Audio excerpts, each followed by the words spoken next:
6월 22일 창세기 44장 1절에서 45장 28절. 44장 잔이 없어지다. 요셉이 집 관리인에게 명령하였다. 저 사람들이 가지고 갈 수 있을 만큼 많이 자루에 곡식을 담으시오. 그들이 가지고 온 돈도 각 사람의 자루 아귀에 넣으시오. 그리고 어린아이의 자루에다가는 곡식값으로 가지고 온 돈과 내가 쓰는 은잔을 함께 넣으시오. 관리인은 요셉이 명령한 대로 하였다. 다음 날 동이틀 무렵에 그들은 나귀를 이끌고 길을 나섰다. 그들이 아직 그 성읍에서 얼마 가지 않았을 때에 요셉이 자기 집 관리인에게 말하였다. 빨리 저 사람들의 뒤를 쫓아가시오. 그들을 따라잡거든 그들에게 너희는 왜 선을 악으로 갚느냐? 어찌하려고 은잔을 훔쳐가느냐?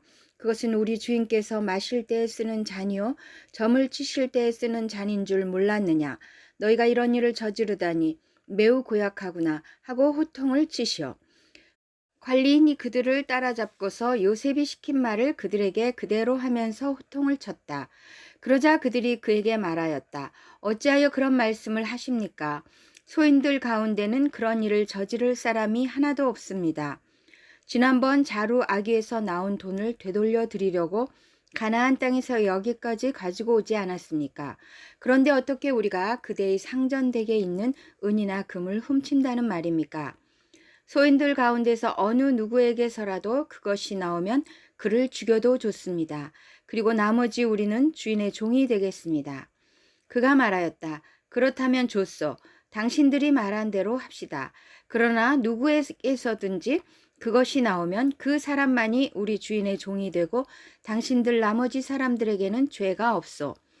그들은 얼른 각자의 자루를 땅에 내려놓고서 풀었다. 관리인이 맏아들의 자루부터 시작하여 막내 아들의 자루까지 뒤지니 그 잔이 베냐민의 자루에서 나왔다. 이것을 보자 그들은 슬픔이 북받쳐서 옷을 찢고 울면서 저마다 나귀의 짐을 다시 싣고 성으로 되돌아갔다. 유다와 그의 형제들이 요셉의 집에 이르니 요셉이 아직 거기에 있었다. 그들이 요셉 앞에 나아가서 땅에 엎드리자 요셉이 호통을 쳤다. 당신들이 어찌하여 이런 일을 저질렀소? 나 같은 사람이 점을 쳐서 물건을 찾는 줄을 당신들은 몰랐소? 유다가 대답하였다. 우리가 주인 어른께 무슨 할 말이 있겠습니까? 무슨 변명을 할 수 있겠습니까? 어찌 우리의 죄 없음을 밝힐 수 있겠습니까? 하나님이 소인들의 죄를 들추어 내셨으니 우리와 이 잔을 가지고 간 아이가 모두 주인 어른의 종이 되겠습니다. 요셉이 말하였다. 그렇게까지 할 것은 없소. 이 잔을 가지고 있다가 들킨 그 사람만 나의 종이 되고 나머지는 평안히 당신들의 아버지께로 돌아가시오. 유다가 베냐민을 위하여 탄원하다. 유다가 그에게 가까이 가서 간청하였다. 이 종이 주인 어른께 감히 한 말씀 드리는 것을 용서하여 주시기 바랍니다. 어른께서는 바로와 꽃 같은 분이시니 이 종에게 너무 노여워하지 마시기 바랍니다. 이전에 어른께서는 종들에게 아버지나 아우가 있느냐고 물으셨습니다. 그때 종들은 늙은 아버지가 있고 그가 늙음하게 얻은 아들 하나가 있는데 그 아이와 한 어머니에게서 난 그의 친형은 죽고 그 아이만 있기 때문에 아버지가 그 아이를 무척이나 사랑한다고 말씀드렸습니다. 그때 어른께서는 종들에게 말씀하시기를 어른께서 그 아이를 직접 만나보시겠다고 데리고 오라고 하셨습니다. 그래서 종들이 어른께 그 아이는 제 아버지를 떠날 수 없으며 그 아이가 아버지 곁을 떠나면 아버지가 돌아가실 것이라고 말씀드렸습니다. 그러나 어른께서는 이 종들에게 그 막내 아우를 데리고 오지 않으면 어른의 얼굴을 다시는 못 볼 것이라고 말씀하셨습니다. 그래서 종들은 어른의 종인 저희 아버지에게 가서 어른께서 하신 말씀을 다 전하였습니다. 얼마 뒤에 종들의 아버지가 종들에게 다시 가서 먹거리를 조금 사오라고 하였습니다만 종들은 막내 아우를 우리와 함께 보내시면 함께 가겠지만 그렇지 않으면 갈 수도 없고 그분 얼굴을 뵐 수도 없다고 말했습니다. 그러나 어른의 종인 소인의 아버지는 이 종들에게 너희도 알지 않느냐? 이 아이의 어머니가 낳은 자식이 둘뿐인데 하나이는 나가더니 돌아오지 않는다. 사나운 짐승에게 변을 당한 것이 틀림없다. 그 뒤로 나는 그 아이를 볼 수 없다. 그런데 너희가 이 아이마저 나에게서 데리고 갔다가 이 아이마저 변을 당하기라도 하면 어찌하겠느냐. 너희는 백발이 성성한 이 늙은 아버지가 슬퍼하며 죽어가는 꼴을 보겠다는 거냐 하고 걱정하셨습니다. 아버지의 목숨과 이 아이의 목숨이 이렇게 얽혀 있습니다. 소인이 어른의 종, 저희 아버지에게 되돌아갈 때 우리가 이 아이를 데리고 가지 못하거나 소인의 아버지가 이 아이가 없는 것을 알면 소인의 아버지는 곧바로 숨이 넘어가고 말 것입니다. 일이 이렇게 되면 어른의 종들은 결국 백발이 성성한 아버지를 슬퍼하며 돌아가시도록 만든 꼴이 되고 맙니다. 어른의 종인 제가 소인의 아버지에게 그 아이를 안전하게 다시 데려오겠다는 책임을 지고 나섰습니다. 만일 이 아이를 아버지에게 다시 데리고 돌아가지 못하면 소인이 아버지 앞에서 평생 그 죄를 달게 받겠다고 다짐하고 왔습니다. 그러니 저 아이 대신에 소인을 주인 어른의 종으로 삼아 여기에 머물러 있게 해주시고 저 아이는 그의 형들과 함께 돌려보내 주시기를 바랍니다. 저 아이 없이 제가 어떻게 아버지의 얼굴을 뵙겠습니까? 그럴 수는 없습니다. 저희 아버지에게 닥칠 불행을 제가 참아 볼 수 없습니다. 45장 요셉이 형제들에게 자기를 밝히다. 요셉은 북받치는 감정을 억누르지 못하고 자기의 모든 시종들 앞에서 그만 모두들 물러가라고 소리쳤다. 주위 사람들을 물러가게 하고 요셉은 드디어 자기가 누구인지를 형제들에게 밝히고 나서 한참 동안 울었다. 그 울음소리가 어찌나 크던지 밖으로 물러난 이집트 사람들에게도 들리고 바로의 궁에도 들렸다. 내가 요셉입니다. 아버지께서 아직 살아계시다고요? 요셉이 형제들에게 이렇게 말하였으나 놀란 형제들은 어리둥절하여 요셉 앞에서 입이 얼어붙고 말았다. 이리 가까이 오십시오 하고 요셉이 형제들에게 말하니 그제야 그들이 요셉 앞으로 다가왔다. 내가 형님들이 이집트로 팔아넘긴 그 아우입니다. 그러나 이제는 걱정하지 마십시오.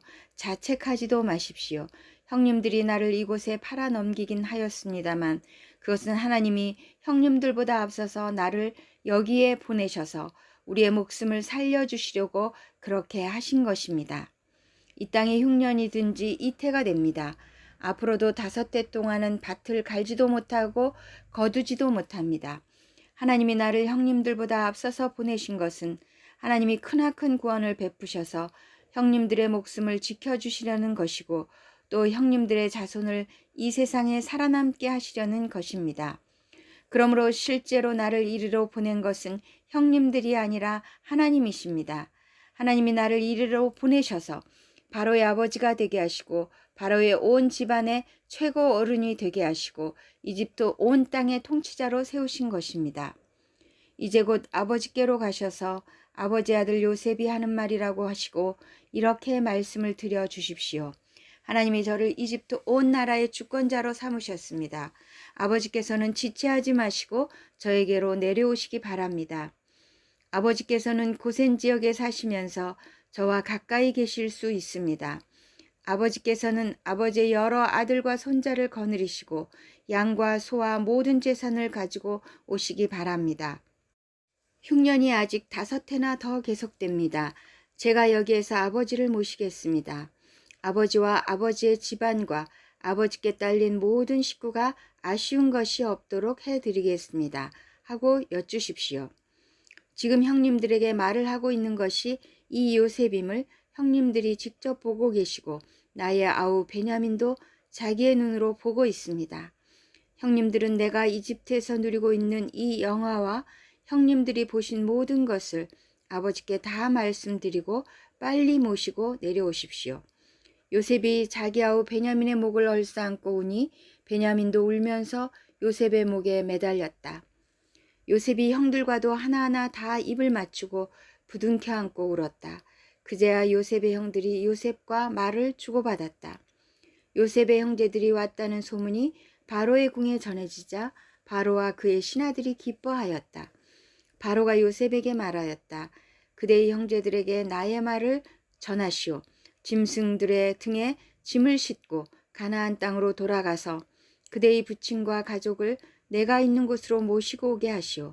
이집트에서 가장 좋은 땅을 드릴 터이니 그 기름진 땅에서 나는 것을 누리면서 살 수 있다고 이르시오.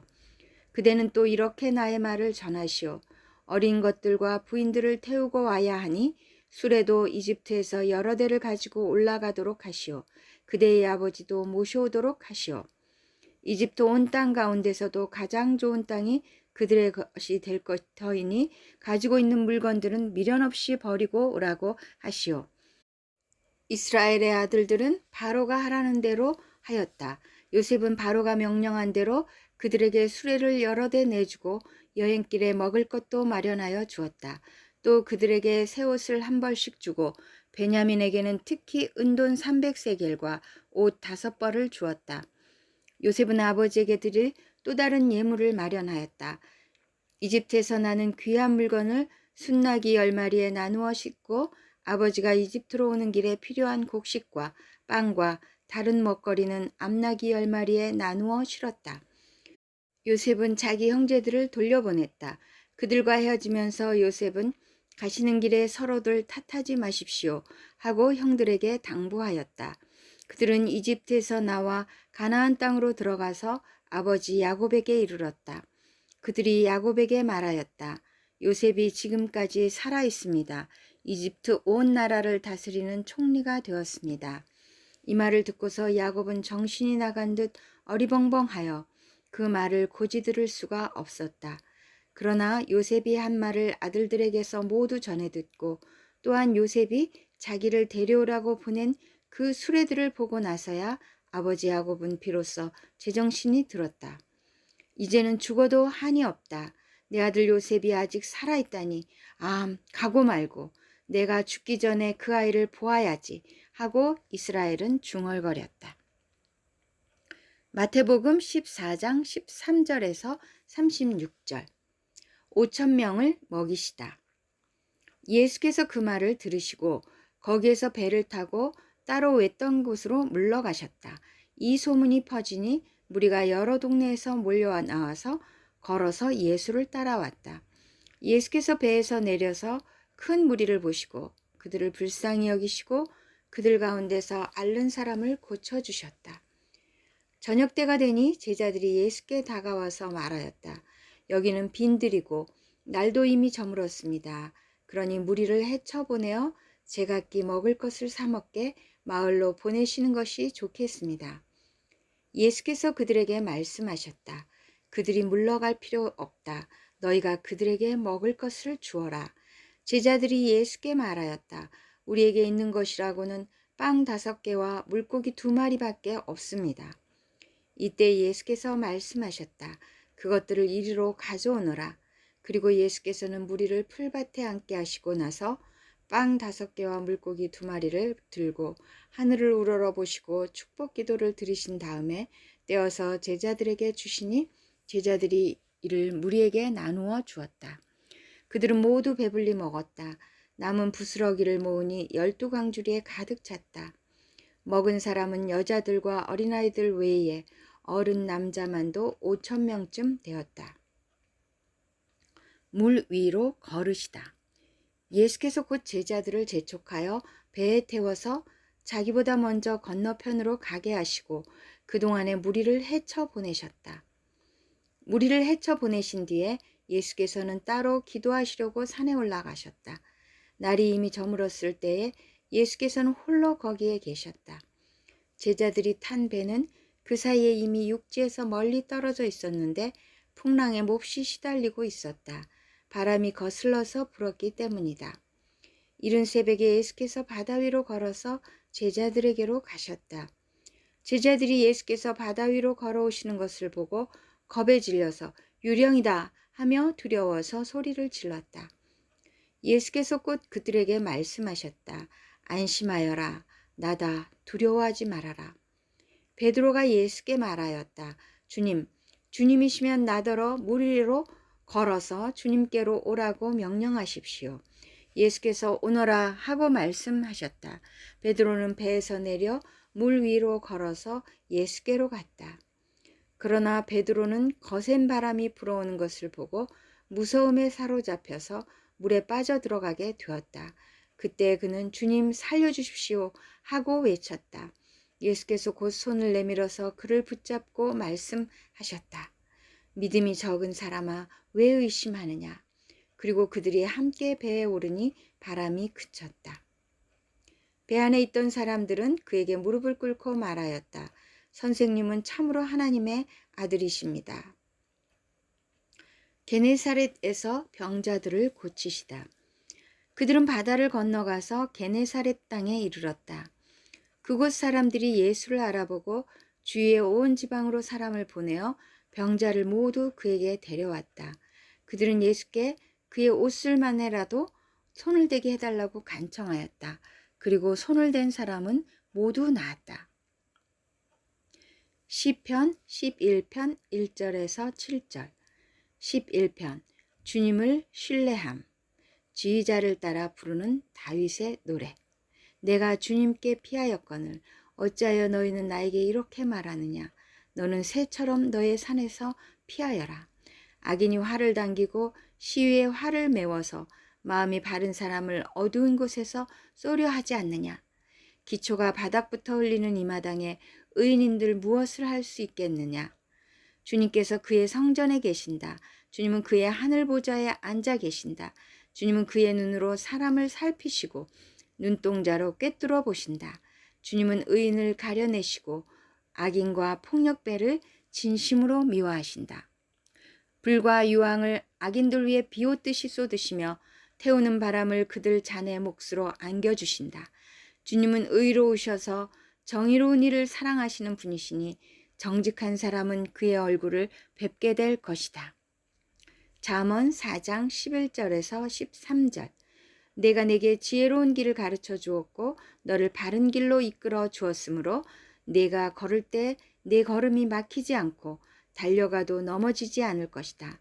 훈계를 놓치지 말고 굳게 잡아라. 그것은 내 생명이니 단단히 지켜라.